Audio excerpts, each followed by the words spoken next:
বন্ধুরা, বর্তমানে আধুনিক যুদ্ধে ড্রোনের ব্যবহার ব্যাপক হারে বৃদ্ধি পেয়েছে। আর অত্যাধুনিক অ্যাটাক ড্রোন ছাড়া বর্তমান যুগের যুদ্ধক্ষেত্রই অসম্পূর্ণ। বর্তমানে পৃথিবীর প্রায় সকল শক্তিশালী দেশ তাদের বহরে শত শত ড্রোন যুক্ত করেছে, বিশেষ করে অ্যাটাক ড্রোন। আর বর্তমান যুগের সবচেয়ে অত্যাধুনিক ড্রোন হল তুরস্কের নির্মিত বাইরাক্তার আকিঞ্চি ও বাইরাক্তার TB2 ড্রোন। আপনারা হয়তো জানেন যে বাংলাদেশ সেনাবাহিনী গত বছর তুরস্কের কাছ থেকে প্রায় 16টি বাইরাক্তার TB2 ড্রোন অর্ডার করেছিল, যার মধ্যে 6টি ড্রোনের ডেলিভারি পেয়েছে বাংলাদেশ। বাকি আর 10টি ড্রোন হয়তো ইতিমধ্যেই বাংলাদেশ সেনাবাহিনীতে যুক্ত হয়েছে অথবা আগামী কয়েকদিনের মধ্যেই যুক্ত হবে। আপনারা হয়তো জানেন যে ভারত বাংলাদেশের সাথে যুদ্ধের উস্কানি দিচ্ছে। তারা সীমান্তের কাছে লাখ লাখ সৈন্য মোতায়েন করছে। এমনকি ভারতের সবচেয়ে অত্যাধুনিক যুদ্ধবিমান রাফেল ফাইটার জেটও কিন্তু তারা সীমান্তে মোতায়েন করেছে। আর তার বিপরীতে বাংলাদেশ বিমান বাহিনী সীমান্তে বাইরাক্তার TB2 অ্যাটাক ড্রোন মোতায়েন করেছে। আর এতে করেই ভয় পাচ্ছে ভারত, কারণ তুরস্কের তৈরি বাইরাক্তার আকিঞ্চি ড্রোনগুলো এতটাই ক্ষমতাসম্পন্ন এবং এতটাই রাডারকে ফাঁকি দিতে পারে যে ভারতের রাফেল যুদ্ধবিমানেরও ক্ষমতা নেই এগুলোকে ডিটেক্ট করার। এমনকি আমরা চাইলে মাত্র 2টি এরকম বাইরাক্তার TB2 দিয়েই পুরো কলকাতা বিমানঘাঁটি উড়িয়ে দিতে সক্ষম। এমনকি ভারতীয় বিমান বাহিনী তা আটকাতেও পারবে না। তবে বর্তমানে বাংলাদেশ এই ড্রোনগুলোকে যুদ্ধের কাজে ব্যবহার করবে না। বর্তমানে বাংলাদেশ সার্ভেলেন্স বা নজরদারির জন্য এইসব ড্রোন ব্যবহার করছে। বর্তমানে এই ড্রোনগুলোকে মিসাইল দিয়ে সুসজ্জিত করা হয়নি। শুধুমাত্র ভারতীয় সেনাবাহিনীর উপরে নজরদারি এবং গোয়েন্দা তথ্যের জন্য এই ড্রোনগুলোকে ব্যবহার করা হচ্ছে। আসলে ভারত কেন এই বাইরাক্তার TB2কে এত বেশি ভয় পায়? আপনি জানলে অবাক হবেন। বাংলাদেশ সেনাবাহিনী যখন কলকাতা বিমানবন্দরের পাশে বাংলাদেশ সীমান্তে প্রায় 40 কিলোমিটার ভিতরে বাইরাক্তার TB2 মোতায়েন করেছে, ঠিক তখনই কিন্তু ভারতীয় রাফেল যুদ্ধবিমানগুলো কলকাতা ছেড়ে পালিয়ে গেছে এবং তারা ভারতের অন্যান্য রাজ্যে বর্তমানে অবস্থান করছে। আর এতে করে তুরস্কের তৈরি এই বাইরাক্তার TB2 এর সফলতা দেখা যায়। শুধু তাই নয়, আর্মেনিয়া আজারবাইজান যুদ্ধে এই ড্রোন ব্যাপক গুরুত্বপূর্ণ ভূমিকা পালন করেছিল আজারবাইজানের হয়ে। এমনকি রাশিয়া ইউক্রেন যুদ্ধেও ভয়ঙ্কর তাণ্ডব চালিয়েছিল এই ড্রোন। তারপর থেকে পুরো পৃথিবীব্যাপী আলোচনায় এসেছে তুরস্কের নির্মিত এই বাইরাক্তার TB2 ড্রোনগুলো। আমাদের প্রতিবেশী দেশ ভারত কিন্তু এই বাইরাক্তার TB2-র জন্য তুরস্কের কাছে অর্ডার দিয়েছিল, কিন্তু তারা কোনো মালদেশের কাছে এ ধরনের বাইরাক্তার TB2 বিক্রি করবে না বলে সাফ জানিয়ে দেয়। ফলে ভারতীয় বিমান বাহিনী ভিখারির মতো ইসরায়েলের কাছ থেকে নর্মাল কিছু ড্রোন ক্রয় করেছে। আপনি জানলে অবাক হবেন যে ভারতের আরেক শত্রু দেশ পাকিস্তানও কিন্তু তুরস্কের অত্যাধুনিক ড্রোন বাইরাক্তার আকিঞ্চি ব্যবহার করে। বর্তমানে পাকিস্তানের হাতে মোট 32টি বাইরাক্তার আকিঞ্চির মতো ড্রোন রয়েছে। এখন হয়তো আপনারা অনেকেই বলতে পারেন যে বাংলাদেশের উচিত হবে তুরস্কের কাছ থেকে আরও অতিরিক্ত 40 থেকে 50টি বাইরাক্তার TB2 অথবা বাইরাক্তার আকিঞ্চি ড্রোন ক্রয় করার।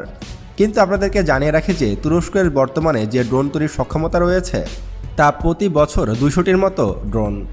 ইতোমধ্যে তুরস্ক 2032 সাল পর্যন্ত যতগুলো ড্রোন তৈরি করবে তার সবগুলোর অর্ডার হয়ে গেছে। ফলে বাংলাদেশ চাইলেও তুরস্কের কাছ থেকে নতুন করে আর কোনো অ্যাটাক ড্রোন ক্রয় করতে পারবে না টাকা থাকলেও। বাংলাদেশ যদি এখন তুরস্কের কাছ থেকে বাইরাক্তার TB2 অথবা বাইরাক্তার আকিঞ্চি ড্রোন অর্ডার দেয়, তাহলে তার ডেলিভারি পাবে 2033 সালে, অর্থাৎ আজ থেকে প্রায় 9-10 বছর পরে। ফলে তুরস্কের কাছ থেকে এখন ড্রোন কেনা সম্ভব হয় না বাংলাদেশের। যদি ভারত বাংলাদেশ যুদ্ধ শুরুই হয়ে যায়, তাহলে তুরস্ক অতিরিক্তভাবে কোনো ড্রোনও সরবরাহ করতে পারবে না বাংলাদেশে। তবে তুরস্ক এখানে আমাদেরকে নিরাশ করেনি। তুরস্ক আমাদেরকে আরও শক্তিশালী পদক্ষেপের পথ দেখিয়েছে। তুরস্ক এখন বাংলাদেশে ড্রোন ফ্যাক্টরি স্থাপন করতে চায়। তুরস্ক এখন বাংলাদেশে একটি ড্রোনের ফ্যাক্টরি তৈরি করে সেখান থেকে বাইরাক্তার TB2-র মতো অ্যাটাক ড্রোন তৈরি করতে চায় এবং সেগুলোকে এশিয়ার মার্কেটে বিক্রি করতে চায়। তুরস্ক এই আগ্রহের কথা গত বছর জানালেও শেখ হাসিনা সে সময় কোনো উদ্যোগ নেয়নি। শেখ হাসিনা সে সময় ক্ষমতায় ছিল এবং শেখ হাসিনা সবসময় ভারতের কথা মতো চলত। সে সময় যদি শেখ হাসিনা তুরস্ককে বাংলাদেশের ড্রোনের ফ্যাক্টরি তৈরির অনুমতি দিত, তাহলে আজ বাংলাদেশের হাতে প্রায় কয়েক শত অ্যাটাক ড্রোন থাকত। ফলে ভারতকে আমরা গুনতিতেই ধরতাম না।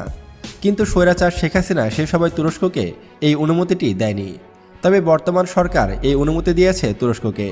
ফলে তুরস্ক হয়তো আগামী কিছুদিনের মধ্যেই বাংলাদেশের ড্রোন তৈরির সক্ষমতা অর্জন করবে এবং বাংলাদেশ ও তুরস্ক যৌথভাবেই বাইরাক্তার TB2 ড্রোন বাংলাদেশে উৎপন্ন করবে। এবং বাংলাদেশে যে ড্রোন তৈরির কারখানাটি স্থাপন হবে, সেখান থেকে প্রতি বছর 40 থেকে 50টি অ্যাটাক ড্রোন তৈরি করতে সক্ষম হবে বাংলাদেশ, তা আবার অনেক কম খরচে। বর্তমানে আমরা তুরস্ক থেকে প্রত্যেকটি বাইরাক্তার TB2 ক্রয় করছি $5 থেকে $6 মিলিয়ন খরচ করে। যখন বাংলাদেশে এই ধরনের ড্রোন তৈরি হবে তখন কিন্তু আমরা খুবই কম খরচে এই ধরনের ড্রোন তৈরি করতে পারবো। তখন আমরা $5 মিলিয়ন খরচ করে 5টি এই ধরনের ড্রোন তৈরি করতে পারবো। আর বাংলাদেশ বিমান বাহিনীর হাতে যদি এরকম 200 থেকে 300টির মতো বাইরাক্তার TB2 ড্রোন থাকে তাহলে আমরা পুরো ভারতকে শায়েস্তা করতে পারবো খুবই কম সময়ের মধ্যে। ভারত তখন আর তাদের যুদ্ধবিমান, ট্যাঙ্ক, আর্টিলারি শেল, সাজোয়া যান নিয়ে বাংলাদেশে প্রবেশ করার চেষ্টাও করতে পারবে না। তাদেরকে সীমান্তেই রুখে দেওয়ার মতো সক্ষমতা থাকবে বাংলাদেশের। বন্ধুরা, আবার এইদিকে বাংলাদেশের লালমনিরহাটে চালু হচ্ছে এশিয়ার দ্বিতীয় বৃহত্তম বিমান ঘাঁটি লালমনিরহাট বিমান ঘাঁটি, যার আয়তন প্রায় 2000 একর এবং এর রানওয়ের দৈর্ঘ্য প্রায় 4 কিলোমিটার। এই বিমান ঘাঁটিটি কিন্তু তৈরি করেছিল ব্রিটিশরা। 1931 সালে সর্বপ্রথম এই বিমান ঘাঁটিটির ভিত্তিপ্রস্তর স্থাপন করেছিল সেই সময় ব্রিটিশ সরকার। দ্বিতীয় বিশ্বযুদ্ধের সময় এই বিমান ঘাঁটিটি এই অঞ্চলে ব্যাপক গুরুত্বপূর্ণ ভূমিকা পালন করেছিল। দ্বিতীয় বিশ্বযুদ্ধের পর থেকে প্রায় বন্ধ অবস্থায় পড়ে রয়েছে এই লালমনিরহাট বিমান ঘাঁটি, যেটি ভারতের চিকেন নেকের খুবই কাছাকাছি। ভারতের চিকেন নেক অর্থাৎ শিলিগুড়ি করিডোর থেকে মাত্র 12 কিলোমিটার ভিতরে এই লালমনিরহাট বিমান ঘাঁটি অবস্থিত। আর বর্তমান সরকার খুবই দ্রুত এই লালমনিরহাট বিমান ঘাঁটি চালুর সিদ্ধান্ত নিয়েছে। আর এতেই নড়ে চড়ে বসেছে ভারত, কারণ ভারতের চিকেন নেকের এত কাছে বিমান ঘাঁটি তৈরি করলে তা তাদের সার্বভৌমত্বে আঘাত আনতে পারে। এমনকি বাংলাদেশ তখন চাইলে খুব সহজেই ভারতকে 2 ভাগে বিভক্ত করে দিতে পারবে। ফলে ভারত খুবই আতঙ্কে রয়েছে এই লালমনিরহাট বিমান ঘাঁটি নিয়ে। ইতিমধ্যে ভারতের মোদী সরকার কিন্তু আপত্তি জানিয়েছে এই বিমান ঘাঁটিটি নিয়ে। তারা বলেছে লালমনিরহাট বিমান ঘাঁটি যেন বন্ধ করে দেওয়া হয়। কিন্তু বাংলাদেশ তো আর ভারতের অঙ্গরাজ্য নয় যে ভারত যা বলবে আমাদের তাই শুনতে হবে। আমরা স্বাধীন সার্বভৌম একটি দেশ। আমরা চাইলে লালমনিরহাট কেন বাংলাদেশের যে কোনো প্রান্তে যে কোনো সময় বিমান ঘাঁটি, সেনাঘাঁটি, নৌঘাঁটি ইত্যাদি নির্মাণ করতে পারি। সেখানে ভারতের বাধা দেওয়ার কোনো রকম ইখতিয়ার নেই।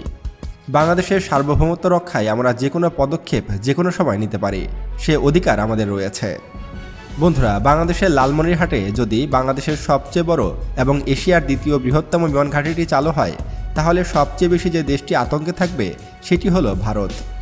আমরা চাইলে খুব সহজেই এই লালমনিরহাট বিমান ঘাঁটি থেকে যুদ্ধবিমান উড়িয়ে নিয়ে গিয়ে শিলিগুড়ি করিডোরে কয়েকটি মিসাইল মেরে তা বন্ধ করে দিতে পারি। ফলে ভারতের অপর পাশের 7 সিস্টার্সের সাথে ভারতের যোগাযোগ সম্পূর্ণ বিচ্ছিন্ন হয়ে যাবে। ফলে ভারত 2 ভাগে বিভক্ত হয়ে যাবে এবং একসময় ভারতের 7 সিস্টার্স ভেঙে নতুন নতুন রাষ্ট্রে পরিণত হবে। তখন কিন্তু ভারত খণ্ড খণ্ড হয়ে যাবে। কিন্তু ভারতীয় মালুরা এগুলোকে গুরুত্বই দিচ্ছে না। তারা ভাবছে যে তারা পৃথিবীর 4র্থ শক্তিশালী দেশ এবং তারা চাইলে যে কোনো সময় বাংলাদেশকে দখল করে নিতে পারে এবং তারা যা মন চায় তাই করতে পারে বাংলাদেশের সাথে। আসলে যে দেশের মালুরা নিজ দেশে একটি টয়লেট তৈরি করার মতো সক্ষমতা রাখে না, তারা মাঠে ঘাটে টয়লেট করে, এমনকি তারা গরুর গোমূত্র পান করে, তাদের মাথায় এরকমই বুদ্ধি আসা স্বাভাবিক। একবার শুধু বাংলাদেশের সাথে যুদ্ধ লেগে দেখ, তোদেরকে পুরো খেয়ে ছেড়ে দেব। আমরা বাংলাদেশিরা কতটা সাহসী এবং কতটা যুদ্ধপরায়ণ সে সম্পর্কে হয়তো তোদের কোনো ধারণাও নেই। আমরা চাইলে যে কোনো সময় ভারতকে খণ্ড খণ্ড করে দেওয়ার সক্ষমতা রাখি। আমরা মুসলিম, আমরা বীরের জাতি, আমরা তোদের পরমাণু বোমাকেও ভয় পাই না। আমাদের মধ্যে একজন মারা গেলে আরও 10 জন উঠে দাঁড়াবে। কিন্তু তোরা মালুরা, তোদের মধ্যে একজন মারা গেলে বাকিরা দৌড়ে পালাবি। তাই কখনো তোরা বাংলাদেশের সাথে যুদ্ধে চড়াতে চাস না। তোরা কখনোই বাংলাদেশের কাছেও আসিস না, জ্বলে পুড়ে মরে যাবি। আমরা ইমাম মাহাদির সৈনিক, আমরা হযরত মুহাম্মদ সাল্লাল্লাহু আলাইহি সাল্লামের সৈনিক, আমরা জন্মগত যোদ্ধা। তাই আমাদের সাথে যুদ্ধ লাগতে এসো না, তোমরা খণ্ড খণ্ড হয়ে যাবে। তোমরা আমাদের প্রতিবেশী রাষ্ট্র, আমরাও তোমাদের সাথে যুদ্ধে জড়াতে চাই না। তবে তোমরা যদি বাংলাদেশের সার্বভৌমত্বে আঘাত হানো তাহলে তোমাদেরকেও ছেড়ে কথা বলবো না আমরা। বাংলাদেশ চিরজীবী হোক। আর আপনারা সবাই দেশকে ভালোবাসবেন এবং দেশের সার্বভৌমত্ব রক্ষায় সকলে এগিয়ে আসবেন। যখন প্রশ্ন আসে সার্বভৌমত্বের, তখন আমরা সবাই এক কাতারে দাঁড়াবো।